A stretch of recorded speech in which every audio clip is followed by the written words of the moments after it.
بسم اللہ الرحمن الرحیم۔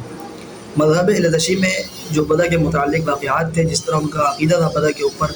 وہ ہم نے آپ کے سامنے گزشتہ ویڈیو کے اندر صاف کھول کر واضح کر دیا تھا۔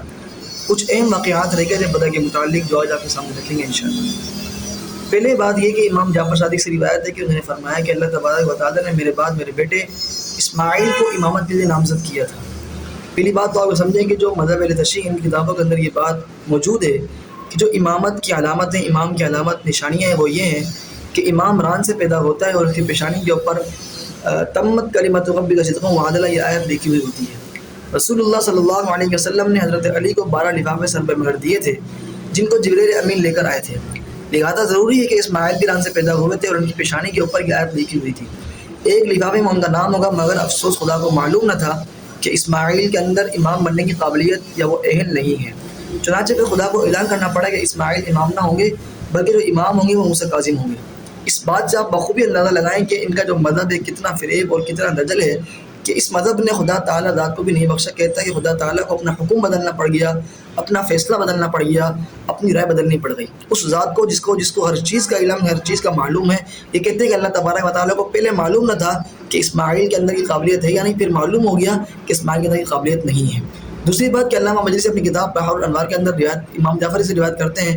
کہ انہوں نے فرمایا کہ امام جعفر صادق سے روایت ہے کہ انہوں نے اپنے بعد جو قائم مقام مقرر کیا وہ اسماعیل کو اپنا قائم مقام مقرر کیا، لیکن کچھ ایسی بات ظاہر اسماعیل کی طرف سے جو ان کو ناپسند گزری، پھر انہوں نے اپنا قائم مقام موسیٰ کاظم کو بنایا۔ اور جب اس بات کا اگر لوگ اس بات کا پوچھتے کہ معاملہ کیا ہے، تو فرماتے کہ اللہ تعالیٰ کو اسماعیل کے بارے میں بدع ہو گیا ہے۔ دوسرا واقعہ جو اہم واقعہ ہے وہ یہ ہے کہ امام علی تقی نے روایت کی ہے کہ انہوں نے فرمایا کہ میرے بعد میرے بیٹے جو محمد ہیں وہ امامت کے لیے نامزد ہوں گے، مگر خدا کو معلوم نہ تھا کہ محمد تو اپنے والد کے سامنے فوت ہو جائیں گے۔ جب یہ واقعہ پیش آیا تو خدا کو اپنی رائے بدلنی پڑی اور حسن عسکری کو امام بنایا۔ اب آپ خود اندازہ لگائیں ان باتوں سے جو ان کی کتابوں کے اندر موجود ہے کہ بدع کے متعلق جو عقیدہ ہے ان کا وہ کس طرح سے دجل اور کتنا گندا اور کتنا غلیظ ہے کہ خدا تعالیٰ کی طرف کتنی غلط نسبتیں منسوب کر رہے ہیں۔ اصول کافی صفحہ نمبر 204 پر لکھتے ہیں، ابو الہاشم جعفر سے روایت ہے، انہوں نے فرمایا، وہ کہتے ہیں کہ میں امام ابو حسن یعنی امام تقی کے بعد بیٹھا ہوا تھا۔